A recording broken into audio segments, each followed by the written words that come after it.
قصہ، پھر سورہ شعراء اور سورہ نمل کا کچھ حصہ ہم نے پڑھا ہے۔ سورہ فرقان میں اللہ تبارک و تعالی شانہ نے جو مضمون بیان فرمایا ہے وہ اصل میں انبیاء کرام کی بعثت اور انبیاء کرام کے ساتھ کچھ معجزات کا تذکرہ کر کے اللہ رب العزت نے اپنی توحید کو دلائل کے ساتھ ثابت کیا ہے۔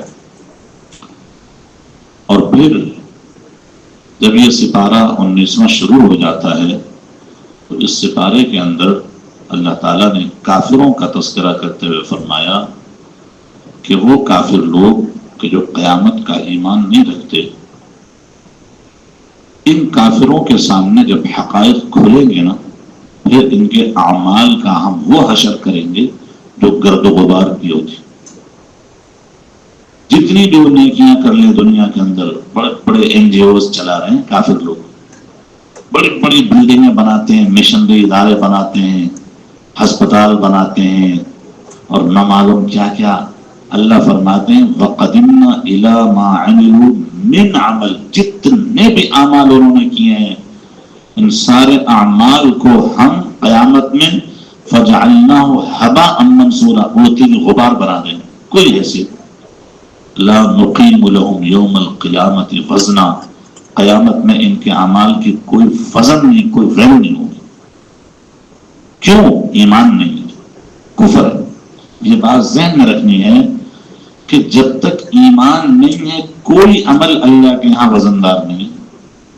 قرآن میں پہلے بھی گزر چکا ہے، من عمل صالحا من ذکر او انثى وهو مؤمن، جو کوئی مرد، جو کوئی عورت نیک کام کرتا ہے نا، شرط ہے کہ وہ مومن ہو، فلنحینہ حیات طیبہ، تب ہم ان کے اعمال پر اچھا اجر دیں گے، دنیا میں بھی اور آخرت میں۔ تو ایمان شرط ہے۔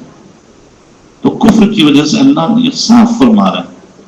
اور اس کے بعد اللہ فرماتے ہیں کہ یہ ظالم کو جب حقائق کھلیں گے تو یہ اپنے ہاتھوں پر دانت سے کاٹے گا، کہے گا آئے افسوس، زندگی میں نے ضائع کر دی، کاش کہ میں کسی رسول کو دوست بنا لیتا، کاش کہ میں رسول والا راستہ اختیار کر لیتا، یا لیتنی اتخذت مع الرسول سبیلا، یا ویلتا، ہائے میری تباہی، لیتنی لم اتخذ فلانا خلیلا، ارے میں فلاں بندے کو اپنا دوست کیوں نہیں بنا لیا، اب افسوس کرے گا۔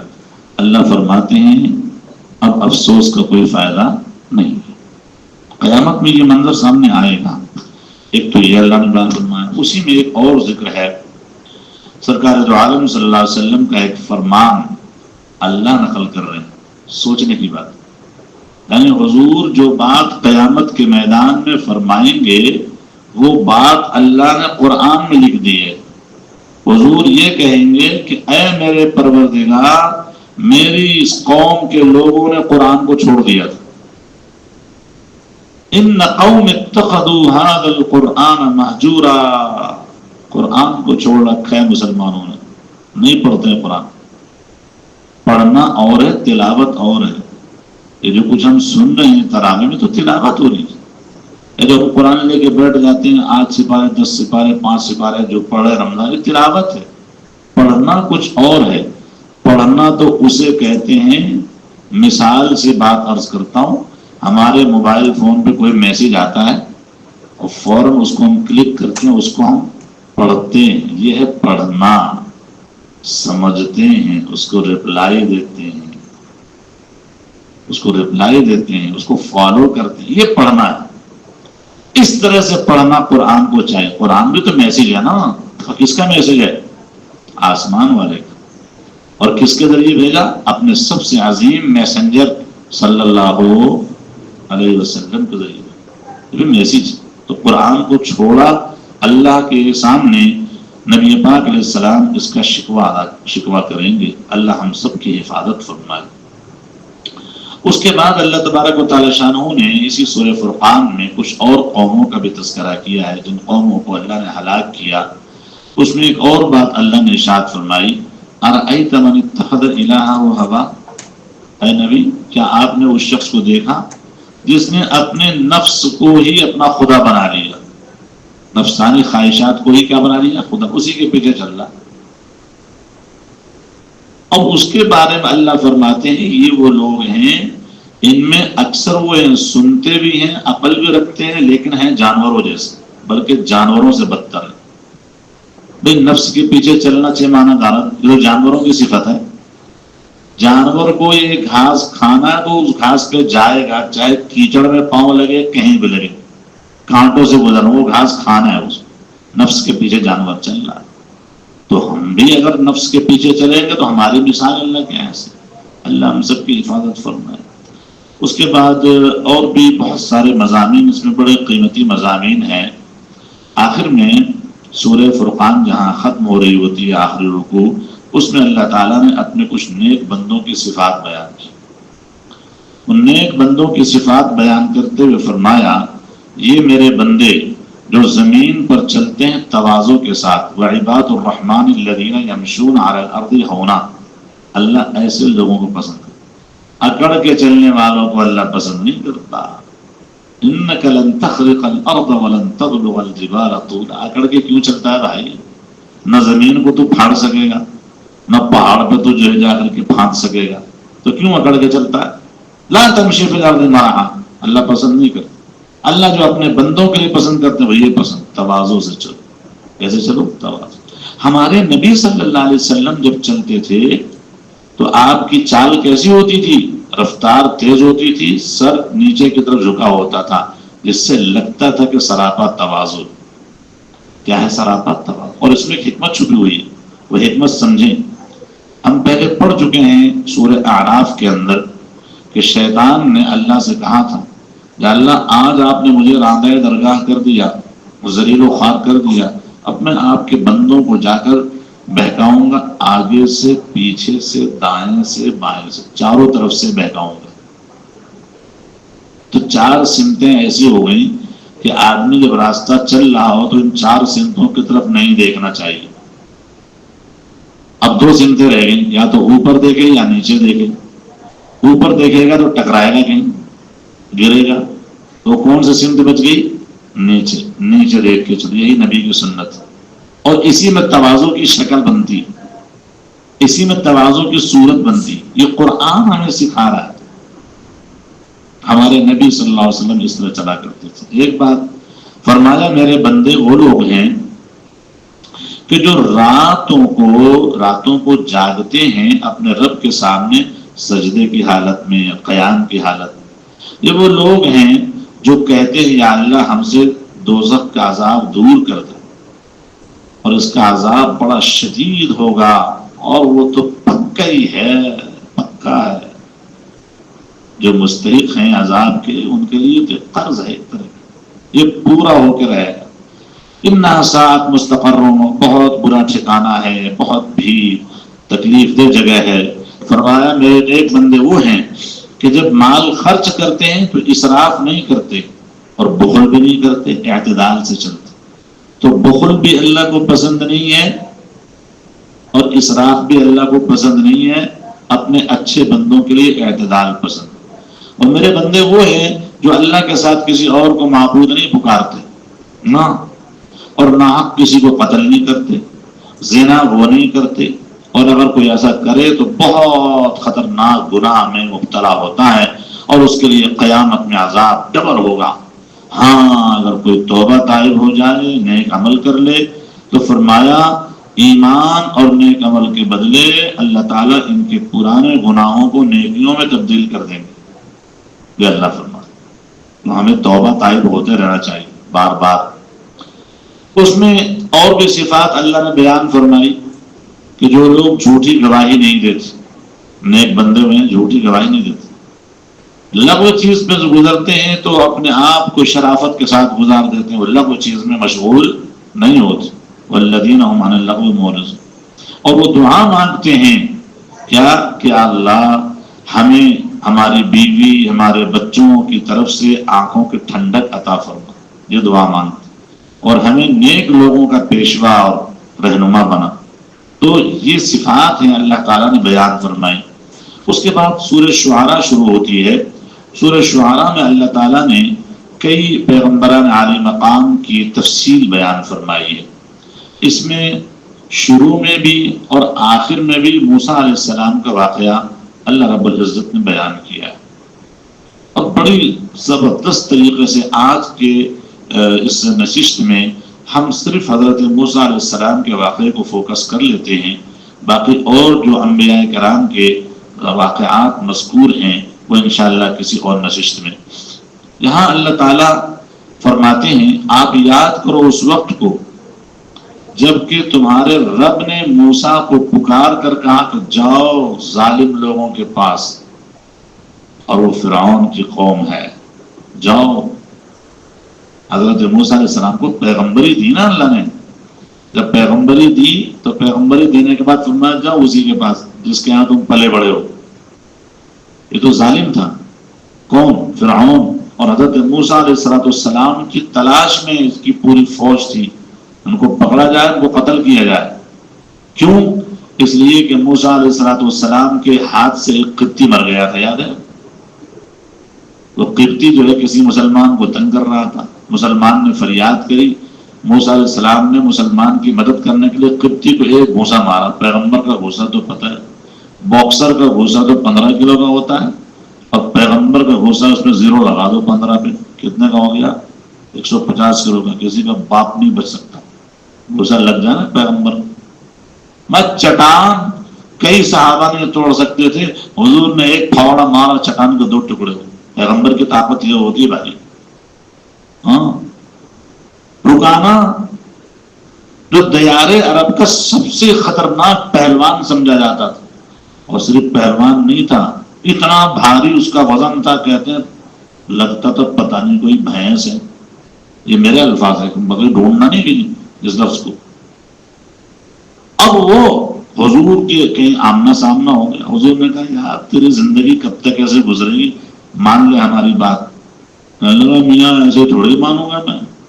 تو حضور نے کہا کیسے مانے گا؟ کہنے لگا مجھ سے کشتی لڑو، دنگل میں آؤ، اکھاڑا لڑو، مجھے ہرا دو میں تمہاری بات مان لوں گا. نہیں ہرا سکتے، تم ہار گئے تو پھر مجھے دعوت نہیں دینا ہے.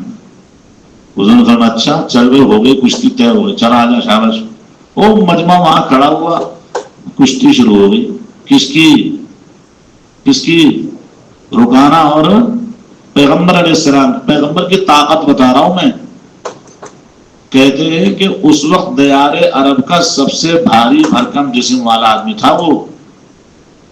حضرت نبی کریم صلی اللہ علیہ وسلم نے اس سے جو کشتی لڑنے شروع کی نا، یہ 3 انگلیاں حضور نے اس کے ناف پہ پیٹ پہ سے گھما کے ماری، ایسے پھرکی کی طرح فضا میں اٹھا دیا اس کو رکانا، اور گھما کے فضا میں دے مارا زمین پر. سارا مجمع حیران، یار یہ کیا، کوئی جادو ہے، کوئی اسپرٹ ہے، کیا ہے؟ اتنا موٹا تازہ آدمی انگلیوں کو اٹھا کے حضور نے ایسے گھما دیا اور گھما کے دے مارا. لے اور کیا چاہتا ہے؟ سارے لوگ پریشان. پیغمبر کی طاقت کا کون اندازہ کر سکتا؟ تو موسیٰ علیہ السلام، موسیٰ کا لگا گھوسا اور وہ چلا گیا پھوسا. کون؟ قبطی جناب علی. تو حضرت موسیٰ علیہ السلام کو غصہ. اب تو وہ تو جناب علی فکر میں تھے. کسی آدمی نے آ کر کہا کہ میاں آپ کے پیچھے خفیہ پولیس والے لگے ہوئے، چلے جاؤ یہاں سے. وہ چلے گئے مدین. حضرت شعیب علیہ السلام کی جو آبادی تھی ادھر چلے گئے، وہاں رہے. تو اللہ تعالیٰ نے جب ان کو پیغمبری دی تو اب حضرت موسیٰ علیہ السلام کو کہا کہ جاؤ فرعون کی طرف جاؤ. تو حضرت موسیٰ نے کہا اللہ میں تو ڈرتا ہوں مجھے جھٹلا نہ دیں، میرے دل میں تنگی پیدا ہوتی ہے، میری زبان صاف نہیں چلتی ہے، میرے بھائی ہارون کو رسول بنا دیجیے. یہ اللہ سے اپیل کر رہے ہیں. کون؟ موسیٰ علیہ السلام. اور دوسری بات یہ ہے میرے ذمے ان کا ایک بہت بڑا جرم ہے، تو مجھے ڈر ہے کہ مجھے قتل نہ کر دیں. پیغمبر ڈر رہے. اللہ فرماتے ہیں ہرگز نہیں، جاؤ تم دونوں بھائی، تم دونوں کو ہم نے رسول بنا دی، ہماری دلیلیں، ہماری آیتیں، معجزات لے کے جاؤ، اور فرعون کے پاس جاؤ اور کہو فرعون سے کہ ہم رب العالمین کے رسول. اور بنو اسرائیل کو جو تم نے قیدی بنا رکھا ہے، یرغمال بنا رکھا ہے، ان کو رہا کرو، ہمارے ساتھ بھیجو. یہ دعوت لے کے پہنچ گئے. حضرت موسیٰ علیہ السلام یہ دعوت لے کر فرعون کے پاس پہنچ گئے. فرعون سے آمنا سامنا، اللہ کا حکم تھا نا. تو فرعون نے کہا کیا ہم نے تم کو بچپن میں پالا نہیں تھا اور ایک لمبی عمر تم ہمارے ساتھ تم رہے نہیں تھے؟ اور تم نے جو وہ کام کرا تھا، جو کیا تھا تم نے ناشکرے کی طرح، تم کو یاد نہیں ہے کیا کہ وہی جو گھوسا مارا تھا؟ تو حضرت موسیٰ علیہ السلام فرمایا ہاں میں نے کیا تھا وہ کام. اس وقت میں خود جو ہے ایک صحیح فیصلے پر نہیں تھا تو میں کیا کروں، کر دیا، اس لیے میں فرار ہو گیا تھا میں تم لوگوں سے ڈر کے. پھر اللہ تعالیٰ نے مجھے رسول بنایا، مجھے اپنی فیصلے اور حکمت والی نعمت عطا فرمائی تو میں آیا ہوں. اور یہ جو تم باتیں کر رہے ہو یہ تو تم نے احسان کیا ہے مجھ پر، کوئی شک نہیں، لیکن تم نے پوری میری قوم کو غلام بنا رکھا ہے. تو جب یہ بات موسیٰ علیہ السلام نے کہی تو اب فرعون سوال کرتا، دربار میں فرعون کا دربار ہے اور موسیٰ علیہ السلام سامنے ہیں. فرعون کہتا ہے یہ بتاؤ رب العالمین کون ہے جو تم رب العالمین بولتے ہو؟ تو موسیٰ علیہ السلام نے کہا رب العالمین وہ ہے جو آسمانوں کا، زمینوں کا اور ساری کائنات کا مالک ہے، اگر تم یقین کر سکو تو. جب یہ بات موسیٰ علیہ السلام نے کہی نا تو فرعون اپنے دائیں بائیں ساتھیوں سے کیا کہتا ہے، تو سن رہے ہو یہ کیسے باتیں کر رہا ہے؟ فرعون یہ باتیں دائیں بائیں لوگوں سے کر رہا ہے، اپنے مشیروں سے. موسیٰ علیہ السلام نے آگے کہا بس تمہارا رب اور تمہارے پہلے آبا و اجداد کا بھی رب وہی ہے. تو پھر جو ہے فرعون ابھی موسیٰ سے بات نہیں کر رہا، اپنے دائیں بائیں ساتھیوں سے کہہ رہا یار یہ رسول جو تمہارے پاس آئے تو پاگل لگتا ہے. یہ قرآن میں لکھا ان رسولکم الذی ارسل الیکم لمجنون. حضرت موسیٰ علیہ السلام نے اس کی باتوں کی پرواہ نہیں کی، بلکہ جو اللہ کا پیغام لے کے آئے تو ڈائریکٹ پیش کیے جا رہے ہیں. کہہ رہے ارے وہ رب مشرق سے مغرب کا رب ہے اور پوری زمین کا رب ہے، تم اگر سمجھتے ہو تو. یہ کیا چیز ہے؟ حضرت موسیٰ علیہ السلام اس کی پرواہ نہیں کر رہے ہیں کہ فرعون دائیں بائیں والوں سے بات کر رہا ہے، میری کوئی بات کو خاطر میں نہیں لا رہا ہے، اس کی کوئی پرواہ نہیں. جو وہ ذہن میں لے کر آئے تھے وہ ساری بات کرتے کہ رب السماوات والارض وما بینہما ان کنتم تعقلون. پھر کہہ دیا ربکم ورب آبائکم الاولین. پھر کہہ دیا رب المشرق والمغرب وما بینہما ان کنتم تعقلون. کہے جا رہے کوئی پرواہ نہیں. اب فرعون کو آ گیا غصہ. فرعون نے کہا میاں اگر تم نے مجھے چھوڑ کے کسی اور کو خدا بنایا نا تو میں تمہیں گرفتار کر دوں گا. تو موسیٰ علیہ السلام نے کہا اچھا اگر میں کوئی دلیل پیش کروں تب بھی تو گرفتار کرے گا؟ اس نے کہا دلیل پیش کر، کیا دلیل ہے تیرے پاس؟ حضرت موسیٰ نے اپنا عصا ڈال دیا نیچے زمین پر، وہ تو اژدہا بن گیا. وہ اژدہا بن گیا. جب اژدہا بن گیا فَإِذَا هُوَ ثُعْبَانٌ مُبِينٌ. یہاں قرآن تفصیل نہیں بیان کرتا، روایات میں آتا ہے کہ وہ اژدہا بن کے اس نے منہ کھولا اور فرعون کا جو تخت تھا، شاہی تخت جس پہ بیٹھا ہوا، اس کا ایک جبڑا تخت کے نیچے، ایک جبڑا اس کا سر کے اوپر، جو تاج تھا اس تاج کے اوپر ایسے اژدہا. اور فرعون پریشان، موسیٰ جلدی پکڑ اس کو بھائی، اس کو پکڑ تو. تو موسیٰ علیہ السلام نے فوراً اس کی دم پکڑی اور لاٹھی بن گئی. اب وہ فرعون بڑا پریشان ہو. تو موسیٰ علیہ السلام نے کہا کچھ اور دکھاؤں؟ اپنا ہاتھ ایسے گریبان میں ڈالا، کہا رہا یہ دیکھ. اب وہ سورج کی طرح لائٹ مار رہا ہے. اس کی حالت خراب، اس کی فرعون کی، یہ کیا ہو گیا؟ بھائی میرے رب نے مجھے 2 نشانیاں دی تمہیں سمجھانے کی. خیر یہ نشست ختم ہو گئی. جب نشست ختم ہو گئی کہا اچھا تم جاؤ، ہم مشورہ کرتے ہیں. یہ اپنے دائیں بائیں لوگوں سے مشورہ کرتا ہے، کہتا ہے یار یہ کیا کریں، یہ تو کوئی بہت بڑا جادوگر بن کے آ گیا، تو جادو لے کر آیا ہے، اپنے جادو کے ذریعے تمہیں اپنی سرزمین سے نکالے گئے، مجھے لگ رہا ہے کیا کرے.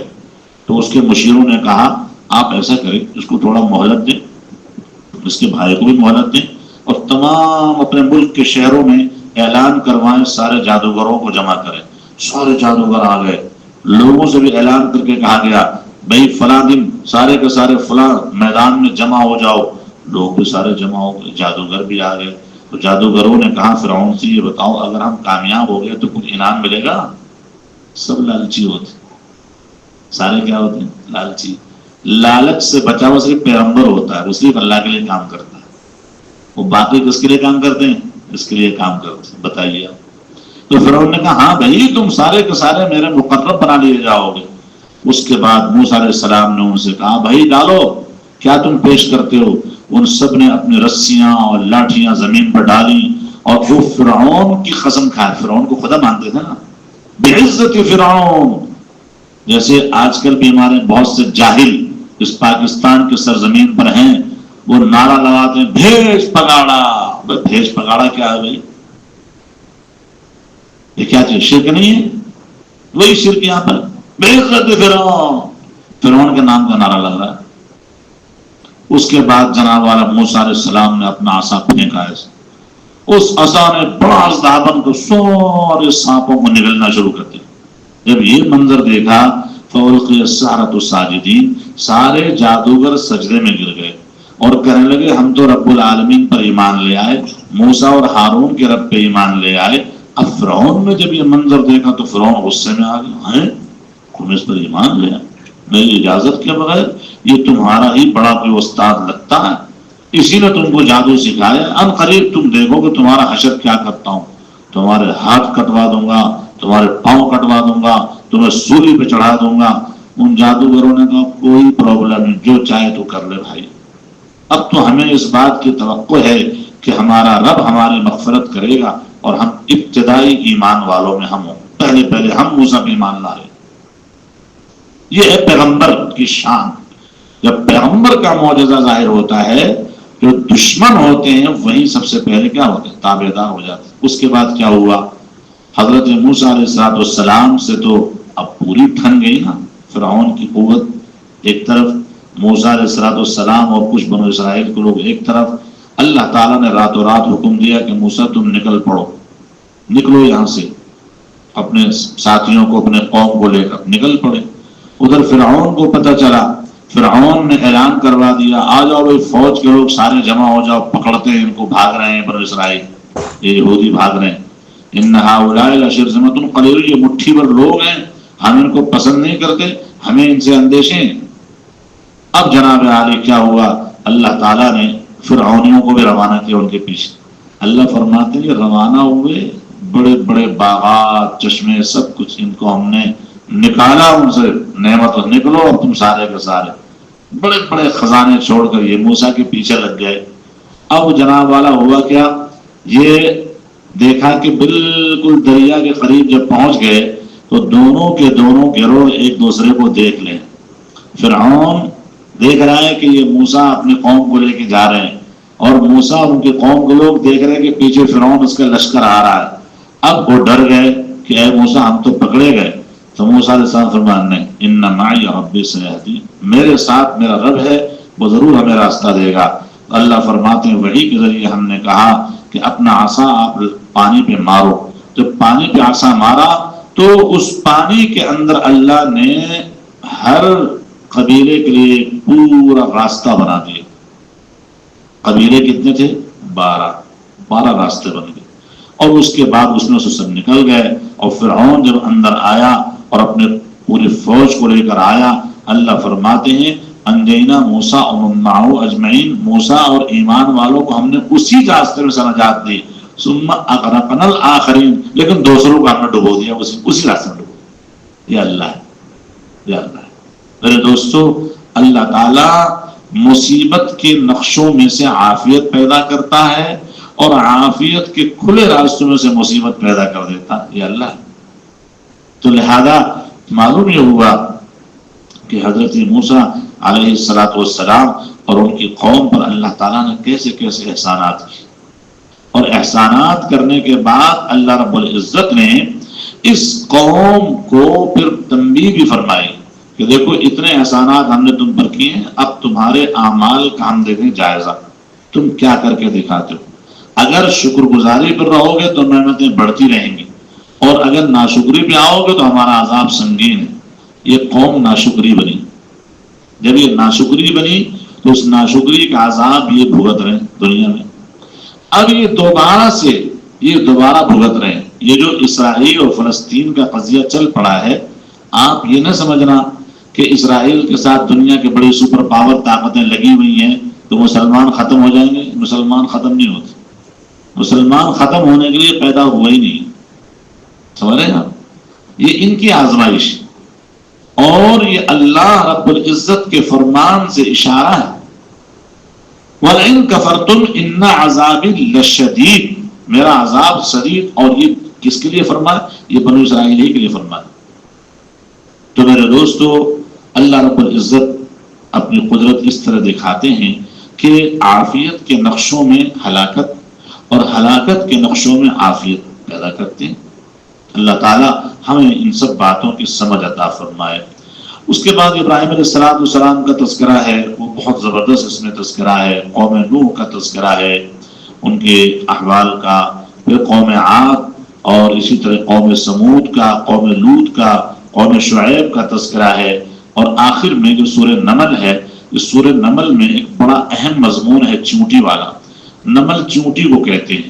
تو اللہ تعالیٰ نے اس پوری سورت ہی چونٹی کے نام سے نازل فرما دی.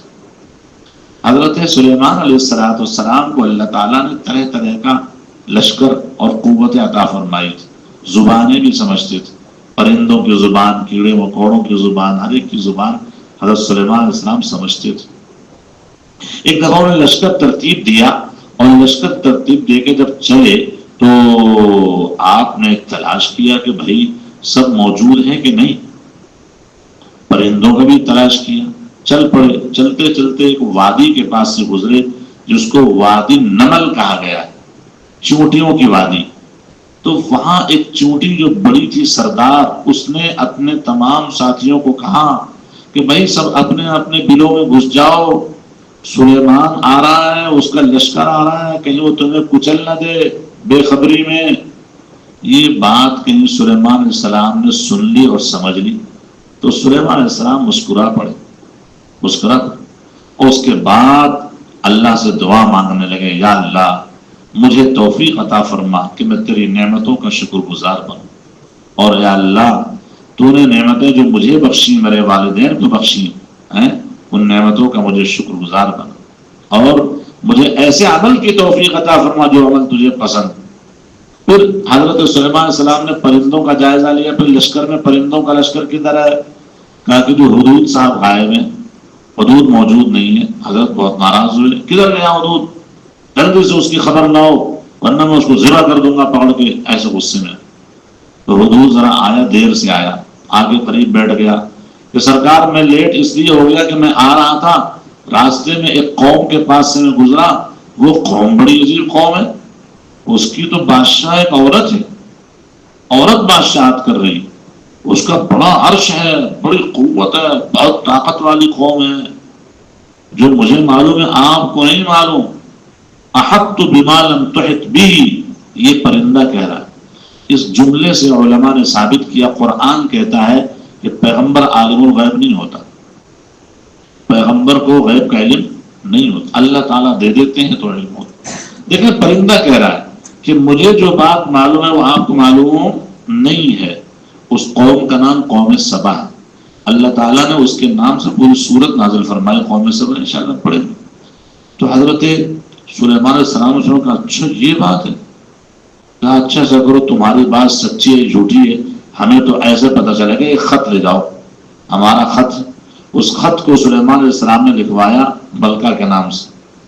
اس میں لکھوایا بسم اللہ الرحمن الرحیم اللہ تعالی علیہ واتون مسلمین. اللہ کا نام لکھا اور سیدھی دعوت، اے زمین پہ گھمنڈ ومنڈ نہیں کرنا، میری طرف آ جاؤ مسلمان بن کے بس. وہ خط جا کے حدود نے اس کے بیچوں بیچ محل کے اندر جہاں دربار لگا تھا وہ ڈالا. جب خط اٹھایا گیا تو ملکہ نے پڑھا، ارے یہ خط انہو من سلیمان، سلیمان کی طرف سے. تو اپنی قوم سے مشورہ کر رہی کیا کریں، یہ تو ہمیں دعوت دے رہے کہ ہمارے طرف آ جاؤ مسلمان بن کے، گھمنڈ ومنڈ نہیں دکھانا ورنہ تمہاری خیر نہیں. اب ہم کیا کریں؟ تو جو اس کے لوگ تھے مشیر کہنے لگے ملکہ آپ کیوں ڈرتے ہیں، نحن اولو قوہ، ارے ہم طاقتور لوگ ہیں، وہ اولو باز شدید، ہمارے پاس بہت قوت ہے، اختیار آپ کا، آپ حکم کریں ہم ایسا کریں گے. ملکہ بڑی سمجھدار تھی. ملکہ نے کہا نہیں، یہ قوت و زور دکھانے کی چیز نہیں ہے. بادشاہوں کا مزاج یہ ہے، ان الملوک اذا دخلوا قریۃ، جب کسی آبادی پر یہ آتے ہیں تو اس آبادی کو تہس نہس کر دیتے ہیں یہ لوگ ہیں.